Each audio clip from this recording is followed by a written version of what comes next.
Good evening. मैं अमन sir आप सबका आपके अपने चैनल इंग्लिश फाउंडेशन कोर्स में एक बार पुनः स्वागत करता हूं। और दोस्तों, पर्सनल प्रोनाउन के इस कॉन्सेप्ट में जैसे जैसे हम आगे बढ़ रहे हैं तो पर्सनल प्रोनाउन के अब लास्ट कॉन्सेप्ट पे आ चुके हैं। और पर्सनल प्रोनाउन का जो लास्ट कॉन्सेप्ट है वो आपको मैं इट के बारे में पढ़ाने जा रहा हूँ।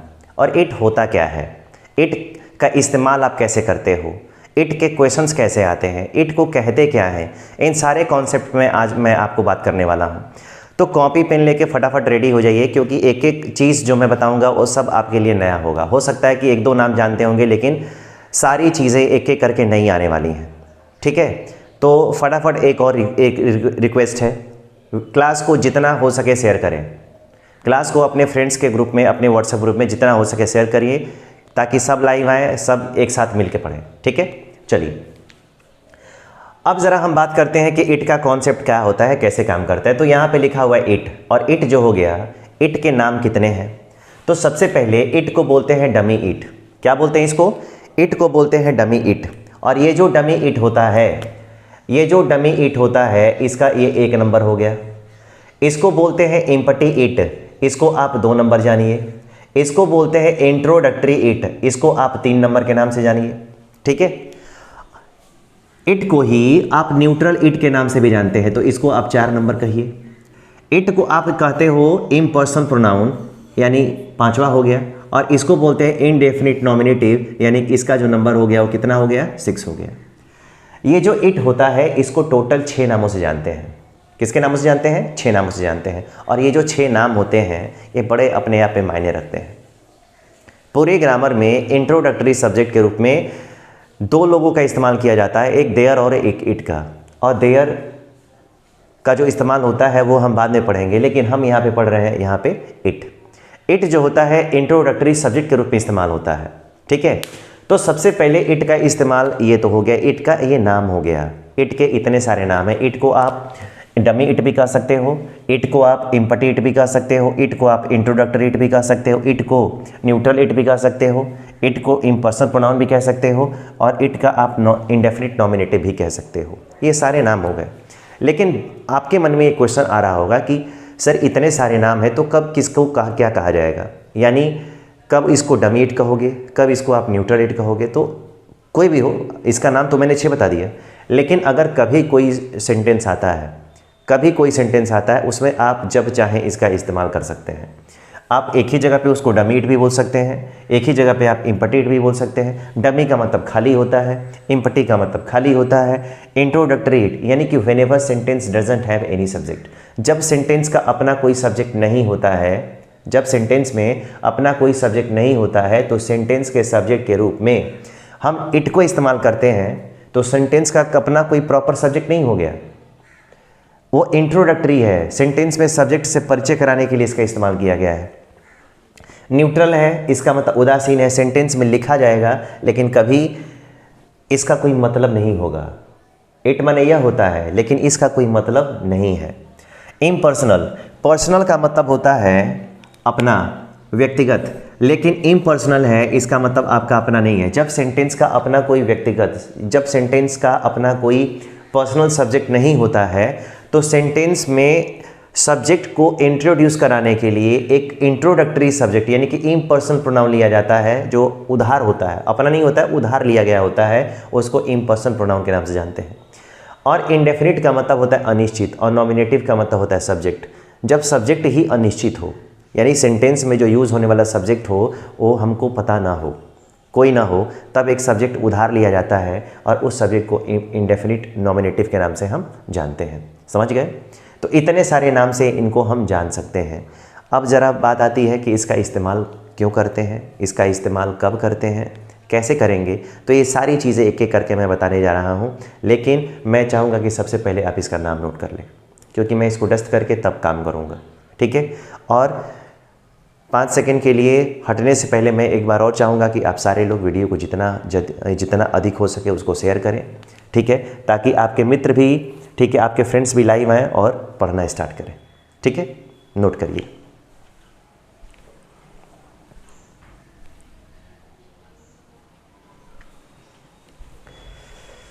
चलिए अब ज़रा हम आगे की स्टोरी शुरू करते हैं। सबसे पहले क्या करना है, तो दोस्तों सबसे पहले हमको काम करना है, ठीक है, यूज़ ऑफ इट। इट का इस्तेमाल आप कब करोगे, इट का इस्तेमाल आप कब करोगे, इसके बारे में हम दोस्तों आज पढ़ने जा रहे हैं। और एक एक करके मैं सारे कॉन्सेप्ट मैं आपको दे रहा हूँ इस फाउंडेशन के कोर्स में। कभी भी इट का आपको यूज़ कहाँ करना है, यानी इट कहाँ कहाँ आएगा, आप इसका इस्तेमाल कहाँ कहाँ करने वाले हो। जब भी आप टाइम की बात करोगे, जब भी आप किसके बारे में बात करोगे, टाइम। जब भी आप यहाँ पे डे के बारे में बात करोगे, जब भी आप यहाँ पे डेट के बारे में बात करोगे, जब भी आप यहाँ पे वीक के बारे में बात करोगे, ठीक है, जब भी आप यहाँ पे मंथ के बारे में बात करोगे, जब भी आप यहाँ पे ईयर के बारे में बात करोगे, जब भी आप यहाँ पे डिकेड का मतलब होता है दोस्तों 10 साल। कितने साल, 10 साल। जब भी आप यहाँ पे इपॉक के बारे में बात करोगे, इपॉक का मतलब होता है युग, एक युग में 12 साल। जब भी यहाँ पे आप सेंचुरी की बात करोगे, ठीक है, सेंचुरी का मतलब 100 साल, ठीक है। जब भी यहाँ पे आप सीज़न के बारे में बात करोगे, किसके बारे में, सीज़न के बारे में। जब भी आप यहाँ पे टेम्परेचर के बारे में बात करोगे, किसके बारे में बात करोगे, जब भी आप यहाँ पे टेम्परेचर के बारे में बात करोगे। जब भी आप यहाँ पे रेन का मतलब वर्षा के बारे में बात करोगे। जब भी यहाँ पे LIGHT लाइट में यहाँ पे मैंने यहाँ पे लिख दिया लाइटेनिंग का मतलब दोस्तों आकाशीय बिजली से मतलब है यहाँ पे, ठीक है। जब भी आप यहाँ पे स्टॉर्म के बारे में बात करोगे, जब भी आपको मौका मिलेगा, और जब भी आप सुनामी के बारे में बात करोगे, जब भी किसके बारे में बात करोगे, सुनामी के बारे में। जब भी आप सेंटेंस में अगर क्वेश्चन के रूप में अगर कोई ऐसा टॉपिक आ गया जिसमें अर्थक्वेक आया हो, उसके बारे में बात करने वाले हो। जब भी आप यहाँ पे आ गया थंडरिंग, THUNDERING, थंडरिंग, जब भी आप थंडरिंग गर्जना के बारे में बात करने वाले हो। यानी अगर मैं टोटल मिला के अगर इसको ब्रैकेट में ले लूँ और मैं अगर लिख दूँ कि जब भी हम यहाँ पे नेचुरल इवेंट्स के बारे में बात करेंगे, नेचुरल इवेंट्स का मतलब होता है जब भी दोस्तों हम प्राकृतिक घटनाओं के बारे में बात करेंगे, जब भी हम यहाँ पे प्राकृतिक घटनाओं के बारे में बात करेंगे, प्राकृतिक घटनाएं, जब भी आप प्राकृतिक घटनाओं के बारे में बात करोगे तो आने वाला जो भी सब्जेक्ट होगा, जिस भी सब्जेक्ट की हम बात करेंगे, वो सब्जेक्ट हमारा कब होगा, इट होगा। सब्जेक्ट क्या होगा हमारा, लाइफ टाइम इट का प्रयोग करेंगे। कब, जब यहाँ पे इतने सारे चीज़ों के में बात हो रहा हो तब। समझ गए? अगर समझ गए तो ज़रा अब मैं आपको यहाँ पे कैसे इसका इस्तेमाल करते हैं मैं बताता हूँ। अगर दोस्तों कभी भी आ गया यहाँ पे एग्ज़ाम्पल, अगर आपको एग्ज़ाम्पल के बारे में मैं पूछूँ, अगर दोस्तों यहाँ पे अगर बोल दिया जाए 4 बजा है, क्या बजा है, 4 बजा है, तो 4 बजा है आप यहाँ पे लिखोगे इट इज़ 4 o'clock, ठीक है। आप यहाँ पे क्या लिखोगे, it is 4 o'clock। Sentence correct है। तो सेंटेंस में जब भी 4 o'clock की बात करेगा ना, सेंटेंस में जब भी 4 o'clock की बात करेगा, आपका सब्जेक्ट क्या होगा, इट होगा, यानी टाइम आ गया। अगर यहाँ पे डे आ गया, अगर यहाँ पे आ गया कि आज सोमवार है, आज सोमवार है, अगर यहाँ पे सोमवार है, अगर डे आ गया दोस्तों, तो आपको यहाँ पे बात करना है इट इज़, यहाँ पे आ गया मंडे, इट इज़ मंडे, और यहाँ पे क्या आ गया, टुडे। आप यहाँ पे देखना, यहाँ पे डे आ गया, तब अगर डेट आ गया, आज कौन सी तारीख है, अगर आज मान लीजिए कि आज, ठीक है, 2 जनवरी है, आज 2 जनवरी है, यहाँ पे हम तारीख क्या लिखेंगे, इट इज़, इसके बाद लिखेंगे इट इज़, ठीक है, 2, ठीक है, जनवरी, ठीक है। अगर मान लो कि यहाँ पे लिख दें कि मंथ, ठीक है, अगर मैं लिख दूँ, यह चाहे ऐसे लिख देता हूँ, अगर मैं लिख देता हूँ कि अक्टूबर का महीना है, किसका महीना है, अक्टूबर का महीना है। अगर अक्टूबर का महीना है तो यहाँ पे मैं लिखूँगा इट इज़ अक्टूबर, ऐसे मैं डायरेक्ट लिख सकता हूँ। अगर मैं चाहूँ इट इज़ अक्टूबर यानी कि अक्टूबर है, यानी कि अक्टूबर का महीना है, ये भी सही है। अगर मैं चाहूँ कि it is the month of October, ये भी करेक्ट है। इट इज़ अक्टूबर, ये भी करेक्ट है। बट अगर आप लिखना चाहते हो कि it is the month of October, ये भी करेक्ट है, इसमें कोई खराबी नहीं है। समझ गए? तो आप यहाँ पे एक एक करके मंथ आ गया, अगर ईयर आ गया तो मैं बोलूँगा इट इज़। ये सारी चीज़ें लिख के बतानी है, ये सारी चीज़ें हमको लिख के बताना है, ऑन बोर्ड करना है, ताकि आप ही लिखते रहें। मुंह से बोलना अलग की चीज़ होती है, एक लिखना अलग चीज़ होती है, समझ गए। तो अगर आपको ये कॉन्सेप्ट क्लियर होगा कि इट का यूज़ आप कहाँ कहाँ करोगे, तो मैंने क्या बताया कि इट का इस्तेमाल आप कहाँ कहाँ करोगे, तो इट का इस्तेमाल तब करते हैं जब सेंटेंस में ना time, day, date, week, month, year, decade, इतनी सारी चीज़ों के बारे में बात हो रही हो। और जब भी सेंटेंस में इतने सारे टॉपिक्स के बारे में बात हो रही हो, तो जब भी सेंटेंस का सब्जेक्ट आएगा वो हमेशा क्या होगा, इट होगा। सेंटेंस का सब्जेक्ट हमेशा इट ही होगा। कैसे, ज़रा इसको थोड़ा नोट कर ले, तब मैं आगे आता हूँ। इसको ज़रा नोट कर ले 2 सेकेंड में, तब मैं आपके कॉन्सेप्ट को पूरा करता हूँ।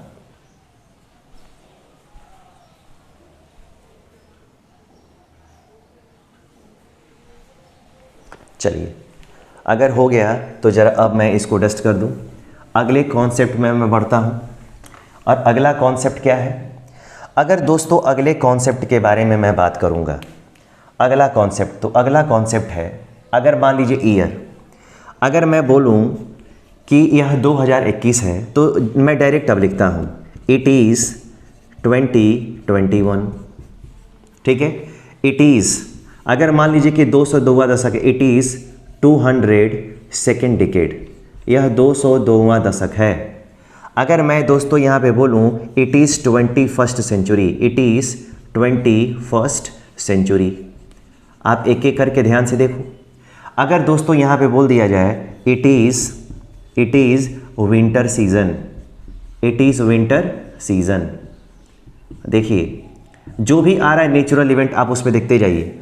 अगर गर्मी ज़्यादा होती है तब आदमी बोलता है it is hot today, HOT, it is hot, और उसके बाद क्या आता है, टुडे। अगर यहाँ पे आता है इट इज़ कोल्ड टुडे, अगर यहाँ पे आ गया it is raining, RAINING, it is raining, वर्षा हो रही है। अगर मैं बोल दूँ इट इज़ थंडरिंग, अगर मैं बोल दूँ इट इज़, यहाँ पे आ गया दोस्तों थंडरिंग, इट इज़ थंडरिंग। अगर दोस्तों यहाँ पे मैं बोलता हूँ it is lightning, it is LIGHTENING, lightning. अब ये जितने सारे कॉन्सेप्ट हैं और जितने सारे मैंने एग्जांपल्स आप लोगों को समझाया है, आप उसमें एक एक करके ध्यान से देखिए। अगर यहाँ पे 2021, अगर दोस्तों कभी भी अगर 2021, ये क्या है, ईयर है, यानी टाइम है। अगर यहाँ पे डिकेड आ गया, अगर यहाँ पे डिकेड आ गया, अगर यहाँ पे सेंचुरी आ गई, अगर यहाँ पे सीज़न आ गया, आप देखते जाओ केवल। अगर यहाँ पे आ गया हॉट, टेम्परेचर आ गया। अगर यहाँ पे रेनिंग, कोई नेचुरल इवेंट आ गया। अगर यहाँ पे थंडरिंग आ गया, ठीक है। और यहाँ पे अगर लाइटनिंग आ गया। अगर यहाँ पे दोस्तों इन सारी चीज़ों के बारे में अगर हम बात कर रहे हैं, यानी कि इन प्राकृतिक घटनाओं के बारे में अगर आप बात कर रहे हैं, तो सेंटेंस का जो सब्जेक्ट होने वाला होगा, वो सेंटेंस का सब्जेक्ट क्या होगा, इट होगा। इसका मतलब है कि यहाँ पे इट है, यहाँ पे इट है, यहाँ पे इट है, यहाँ पे इट है, यहाँ पे भी इट आया, यहाँ पे इट है, यहाँ पे इट है, और यहाँ पे इट है। यानी टोटल मिला के आप लोगों ने ये जो टोटल एग्जाम्पल ले लिया, वो टोटल एग्जाम्पल आपके कितने हो गए, 12। यहाँ पे 8 है और 4 अभी मैंने अभी मिटाया है। यानी जब भी सेंटेंस में नेचुरल इवेंट्स की बात करेंगे, यानी संडे मंडे का होना ये भी नेचुरल इवेंट है, वर्षा का होना, बिजली का चमकना, बादलों का गरजना, संडे मंडे होना, जाड़ा गर्मी पड़ना, ये जितनी सारी चीज़ें हैं वो सारी चीज़ें क्या हैं, वो सारी चीज़ें नेचुरल इवेंट्स हैं। तो जब भी नेचुरल इवेंट्स की बात होगी, उसमें आपको सेंटेंस के सब्जेक्ट के रूप में किसका इस्तेमाल करना है, इट का इस्तेमाल करना है। समझ में आ गया? अगर समझ में आ गया तो इसको ज़रा नोट करेंगे, और नोट करेंगे तब ज़रा इसका जो अगला कॉन्सेप्ट है वो मैं आपको बताता हूँ। समझ गए? चलिए नोट करिए।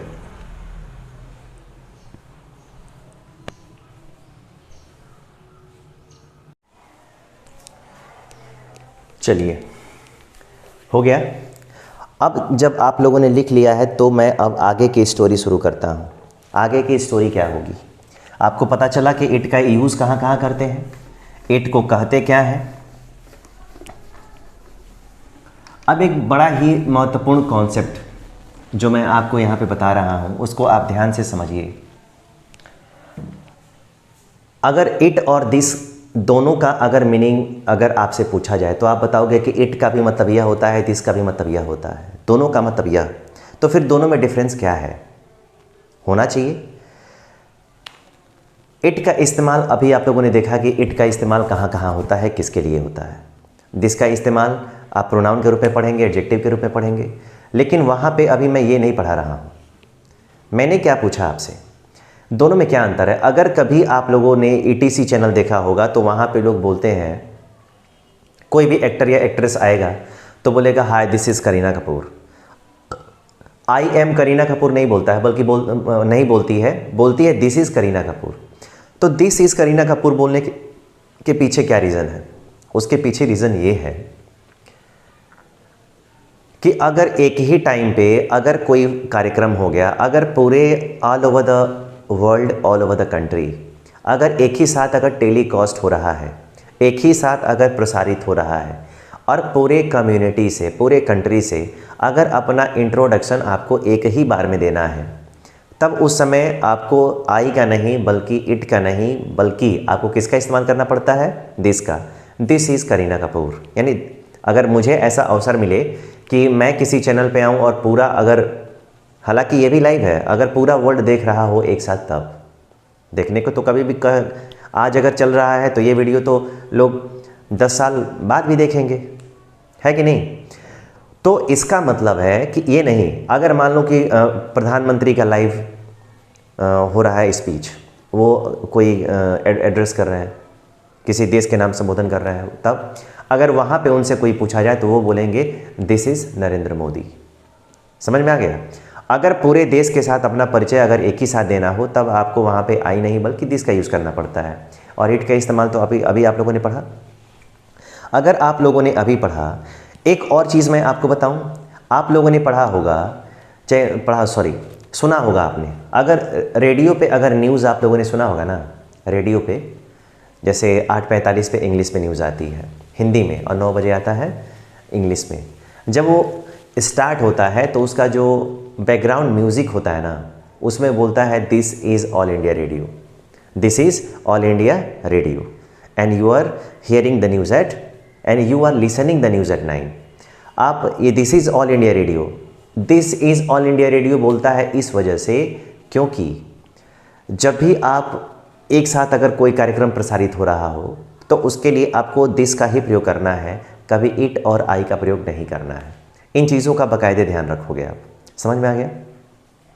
अगर समझ में आ गया तो एक चीज़ मैं छोटा सा आपको और पढ़ाऊँ, और वो छोटी सी चीज़ इट से ही रिलेटेड है। तो सबसे पहले मैं आपको यहाँ पे बताना चाहूँगा, ठीक है, इंट्रोडक्टरी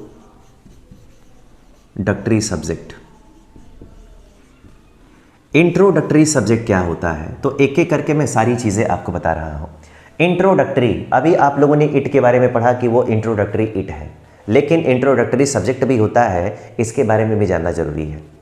अब इंट्रोडक्टरी सब्जेक्ट क्या होता है, तो इंट्रोडक्टरी सब्जेक्ट का मतलब है कि कोई ऐसा सेंटेंस जिसमें कोई सब्जेक्ट, सेंटेंस का अपना कोई सब्जेक्ट ना हो, सेंटेंस का अपना कोई सब्जेक्ट ना हो, उस सेंटेंस में आपको एक दूसरा सब्जेक्ट अडॉप्ट करना है, उसको हम बोलते हैं इंट्रोडक्टरी सब्जेक्ट।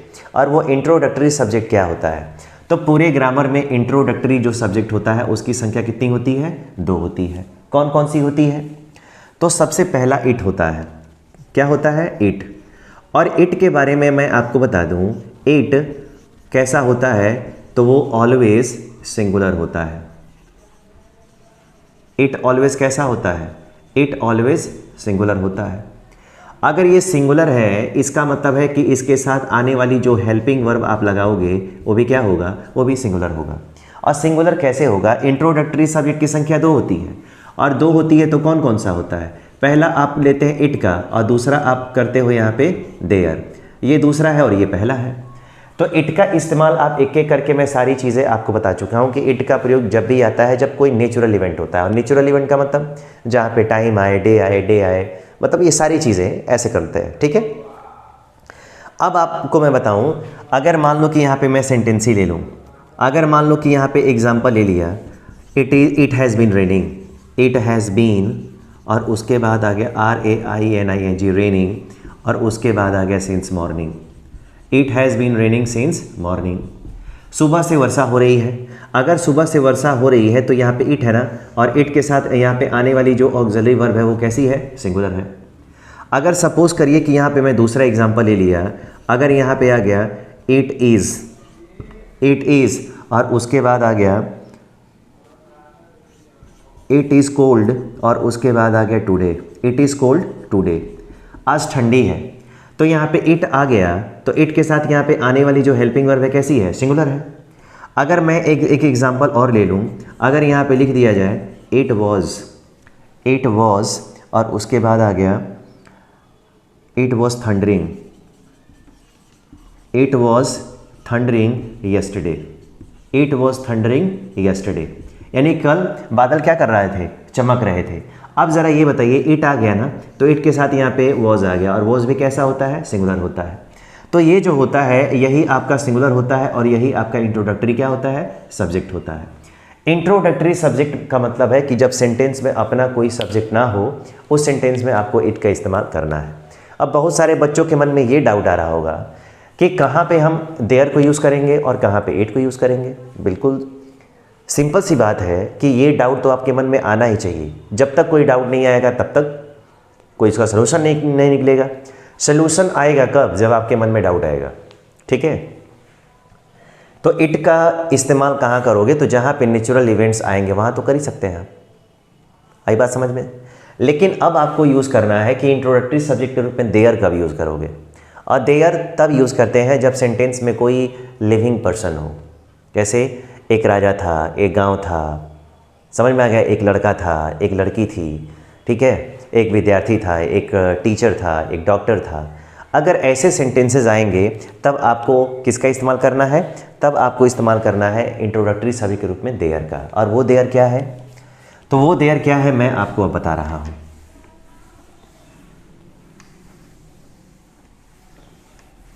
अब ज़रा मैं एग्जाम्पल लिख दे रहा हूँ, उसको आप ध्यान से समझ लो।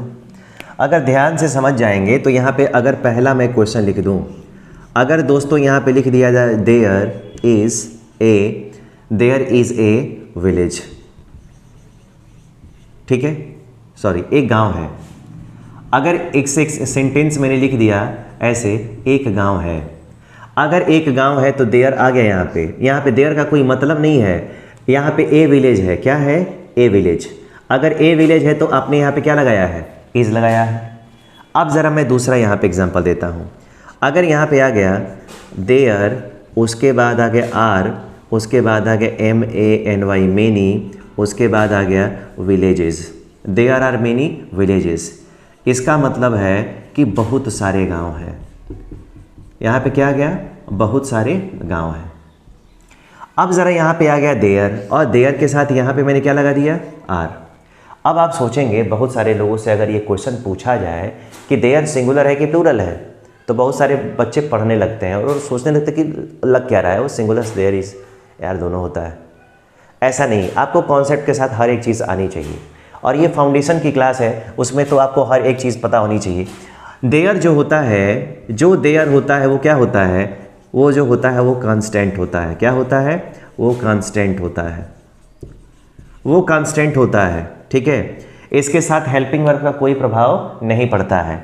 अगर देयर के साथ हमने यहाँ पे इज़ नहीं लगाया, हमने यहाँ पे इज़ लगाया किसके अनुसार, तो विलेज के अनुसार। किसके अनुसार लगाया है, विलेज के अनुसार।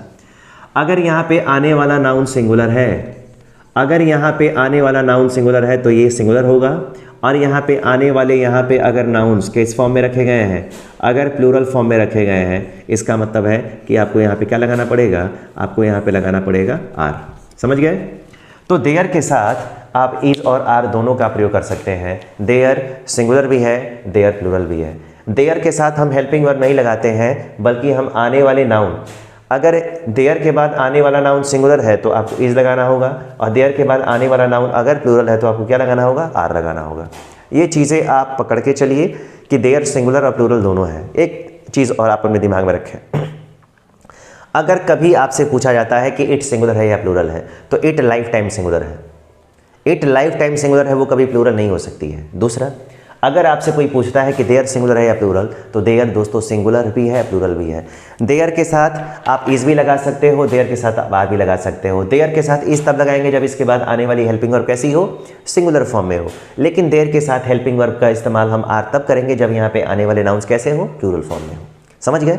तो दोस्तों आज मैंने इट और देयर के कॉन्सेप्ट पे बात की है। आप अपने कॉपी पे नोट करिए, उसको समझने की कोशिश करिए। अगर नहीं समझ में आता है तो मेरे से कहिए, कमेंट बॉक्स में लिखिए कि सर मुझे नहीं समझ में आया, ठीक है, मैं उसको फिर से बताऊंगा। कल की जो क्लास होगी वो पर्सनल प्रोनाउन के प्रैक्टिस सेट पे बेस्ड होगी। पर्सनल प्रोनाउन से क्वेश्चन कैसे आते हैं, उन सारे क्वेश्चंस को मैं एक एक करके आपको बताऊँगा, कैसे उसको सॉल्व करना है। कल की क्लास थोड़ी सी लंबी होगी क्योंकि क्वेश्चन कराने में अभी मेरे पास डिजिटल बोर्ड नहीं है। डिजिटल बोर्ड आ जाएगा, 2-3 महीने में आ जाएगा, फिर कोई दिक्कत नहीं होगी, एकदम मज़ा आएगा पढ़ने में। तब तो मज़ा आएगा, मुझे भी पढ़ाने में मज़ा आएगा। समझ गए हो? तो ये सारी चीज़ें करेंगे, लेकिन आज इन सारी चीज़ों को आप नोट करें, समझें और उसको लिखें। कल की क्लास बहुत बेहतरीन होने वाली है, तो एकदम शुरू से लेकर लास्ट तक बने रहिए। और आप लोग आए, इतने देर तक मेरे को सुना, समझने की कोशिश की, मुझे अच्छा लगा। इन्हीं शब्दों के साथ आज की क्लास में यहीं पे स्टॉप करना चाहूँगा। मिलते हैं कल एक दूसरी क्लास के साथ। तब तक के लिए आप सभी लोगों को गुड नाइट।